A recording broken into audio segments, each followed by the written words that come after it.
بسم الله الرحمن الرحيم الحمد لله نحمده ونستعينه ونستغفره ونؤمن به ونتوكل عليه ونعوذ بالله من شرور أنفسنا ومن سيئات أعمالنا من يهد الله فلا مضل له ومن يضلل فلا هادي له ونشهد أن لا إله إلا الله وحده لا شريك له ونشهد أن سيدنا ومولانا محمدا عبده ورسوله صلى الله تعالى عليه وعلى آله وأصحابه وبارك وسلم تسليما كثيرا كثيرا.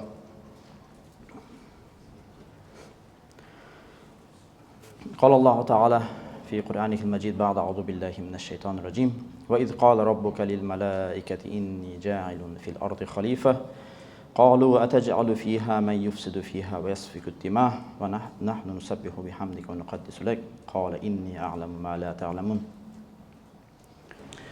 Allah subhanahu wa ta'ala, He has given us Islam as the way of life, and Allah subhanahu wa ta'ala has told us that Allah subhanahu wa ta'ala, before He created Adam alayhi salam, He told all the angels that Inni ja'ilun fil ardi khalifa, I will create a successor in this world. And Allah subhanahu wa ta'ala called a human being as a successor for Allah subhanahu wa ta'ala, because we human beings have been given a beautiful responsibility of taking care of this world. And for this we have to be perfect Muslim. And the perfect Muslim, it will happen if a person has correct beliefs to Allah subhanahu wa ta'ala.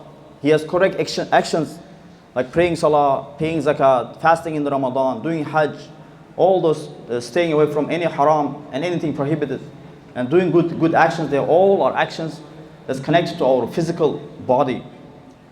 And then Allah subhanahu wa ta'ala also given us to have a Islamic akhlaq, the manners according to the Islam. Nabi sallallahu alaihi wasallam, he said that Inna Allah jamilun yuhibbul jamal. Allah subhanahu wa ta'ala is beautiful and He loves the beauty. That's why it's very important that the person will beautify himself with the akhlaq of Islam. And one of those akhlaqs that we always should do is we have to, when we come to masjid, we have to follow the akhlaq, the manners of the masjid. Masjid are, Allah subhanahu wa ta'ala, He mentions in the Quran that it's the house of Allah subhanahu wa ta'ala. Why it's the house of Allah subhanahu wa ta'ala? It's not because Allah lives here or something. It's because it's honorable place. Allah subhanahu wa ta'ala mentions, Rasulullah sallallahu alaihi wasallam mentions in the hadith that the most beloved places in the world for Allah subhanahu wa ta'ala is the masjid, places of worship, masajid. And the most places that Allah subhanahu wa ta'ala hates is the most are the places of marketplaces. Because in the masajid, in the masjids, people, they come here, they glorify Allah subhanahu wa ta'ala. They do ibadah, they do zikr of Allah subhanahu wa ta'ala. And in the places of the marketplaces, usually people only care about the worldly matters, and they forget about Allah subhanahu wa ta'ala. That's why the places of the masjid should be honored. And the manners of the masjid is, we should always know that this is a place of worshipping. This is not the place of eating, drinking, or sleeping, or playing around. This is a place of worship. So we should only come to the masjid for the purpose of worshipping Allah subhanahu wa ta'ala. Either to pray namaz, or to do zikr, or to study Islam, only for that purpose. And when we come to masjid, we have to make sure that we are beautified ourselves. Allah subhanahu wa ta'ala mentioned that whenever you go to masjid, whenever you go to ibadah, take your zina, beautify yourself. Because when you come to the house of some king or some rich person, you always dress up like a best clothes and the nice clothes. Now you're coming to the house of Allah subhanahu wa ta'ala. You're the guest of Allah subhanahu wa ta'ala when you come to masjid. Now you should be dressed up in a beautiful manner.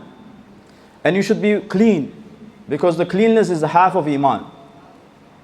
Because without the cleanliness, if you don't have a clean body or clean clothes or clean place that you're praying, your prayers are not going to be accepted. So being clean is also very important. And another narration, Rasulullah sallallahu alaihi wasallam, he said that if anybody ate onions or the garlic, do not come to our masjid, because the angels, they get harmed, they get disturbed by whatever you are getting disturbed. Meaning, if someone ate the garlic or the onion, it smells bad. So if you are standing and then someone next to you has a bad smell, you get disturbed. It harms you. It's disturbing for you. The same way the angels, because all the massages all the time, they're filled with angels. All the time. Angels, they come to do ibadah in the masjids. And now you coming to the masjid with the smelly, it doesn't matter if it's smell from the garlic or onion, it might be smell from your body or anything on you. Doesn't smell good, it smells bad. You come and then you're going to be disturbing the angels. And you're going to be disturbing the other people also. So that's why Nabi Sallallahu Alaihi Wasallam, he said that if you're smelling bad, do not come to the masjid. Meaning, before you come, remove that smell. It doesn't mean don't come to the masjid at all. It means before you come, remove that smell. That's why the most beloved thing for Nabi Sallallahu Alaihi Wasallam, one of those most beloved things were itar. Itar are those things that the oils that you put in your, it smells good. So if you have any bad smell, remove that smell. Take a shower or clean up, or at least put that itar so that your bad smell will go away. And you should not be running in the masjid. You should be always walking slowly. There was an incident when Nabi Sallallahu Alaihi Wasallam was praying namaz and he saw people running in the behind. And after namaz, he asked, why you were running? Who were running? And then the Sahaba, they said that, oh Rasulullah, when we came to the masjid, we saw you in the ruku, so we want to catch the rakat. So sometimes you come in, walk into the masjid, you see in the first half the people are praying in the ruku.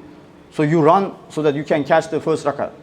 But that's not permissible. Rasulullah Sallallahu Alaihi Wasallam, he said that do not do like that. Walk with honor. Walk slowly. Walk in your normal pace. And if you catch that rak'ah, you catch it. If you don't catch it, then you will make it up later on after Imam gives salam. So that's why it's not permissible to be running in the masjid. Also the masjid, we should not be talking loudly in the masjid. There was an incident with Umar radiallahu anhu.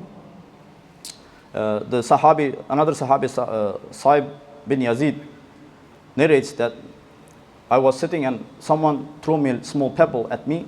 And if I look, it was Umar radiallahu anhu. Umar radiallahu anhu, he called me to himself. And when I went to him, he said, those two people in the masjid, which are talking loudly, go bring them to me. And Sa'ib bin Yazid radiallahu anhu, he went and brought them. Umar radiallahu anhu asked them, like, where are you from? They said, we are from Taif. Taif is another city close to Mecca in Arabic Peninsula. So Umar radiallahu anhu said that if you were from Medina, you would have seen what I'm going to do with you. Meaning I would have punished you. He said that, don't you know that in the masjid of Nabi Sallallahu Alaihi Wasallam, you're not supposed to be raising your voice? So those two people were sitting in the masjid and talking loudly. So Umar radiallahu anhu wanted to call them. And we can understand from this hadith the beautiful manner of Umar radiallahu anhu. He did not say, hey, be quiet. He did not scream in there. Because him screaming in the masjid also would have been raising your voice. He even didn't call the Sahabi with the loud voice because the other Sahabi was a little bit far. To call his attention to himself, he threw a little bit pebble to him because that time, in the time of Umar radiallahu anhu, the masjid didn't have a carpet. They had put the small pebbles all over the place. So he threw them a little bit, he threw at him a little pebble to call his attention to him. He didn't even call him out. He could have screamed, hey, Sahib, look at me, call those people. He did not do like that. So the masjid should not have anybody raising their voice. And Umar radiallahu anhu, as he said, that if you were from Medina to those two people, you would have known that you're not supposed to raising your voice in the masjid. And if you did that with knowing that you're not supposed to do it, I would have punished you. But because you're from different city, from Taif, maybe you don't know that you're not supposed to raise your voice in the masjid. That's why this time I let you go. So that's why in the masjids, we should not raise our voice, even to call someone or to ask someone. Sometimes it happens after namaz, unfortunately, that we start talking to each other, asking about each other, and that will create the loud voice. These things are all not permissible. Also, the masjid should not be places of eating and drinking and talking about worldly matters. So if a person comes to ibadah, and while he's doing ibadah, he a little bit gets tired and a little bit lays down and then takes some rest, it's permissible. Sahaba used to do that.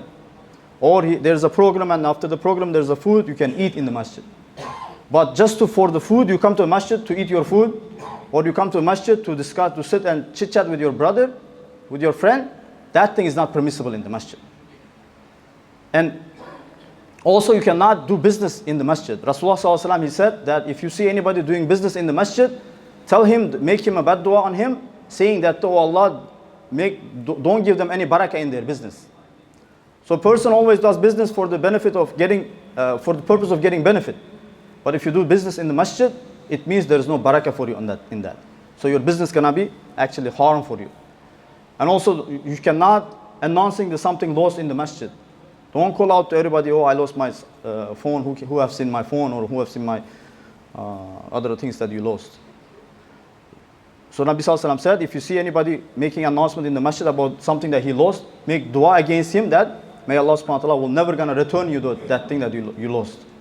So that's why we have to be aware of the purpose of the masjid and be aware that this is a house of Allah subhanahu wa ta'ala. The same way that the palaces are the houses of the kings and they are honored, not everybody just gonna be walking in there and then doing whatever they wanna do. They have to go through all the protocol. We should know that this is a house of Allah subhanahu wa ta'ala. It has its own protocol that you have to follow. All the rules, you have to do that. Our purpose of coming to masjid is getting a sawab, getting a reward in the day of Qiyamah. Now imagine you coming to the masjid and getting a sin on top of that. So it should not be like that our purpose of coming to the masjid will end up being harmful for us. So we have to learn all this adab, all these manners of the masjid and act upon this, and so that we can be having an akhlaq of mu'min and getting the full reward of coming to the masjid, inshallah. Wa akhiru da'wana alhamdulillahi rabbil alamin.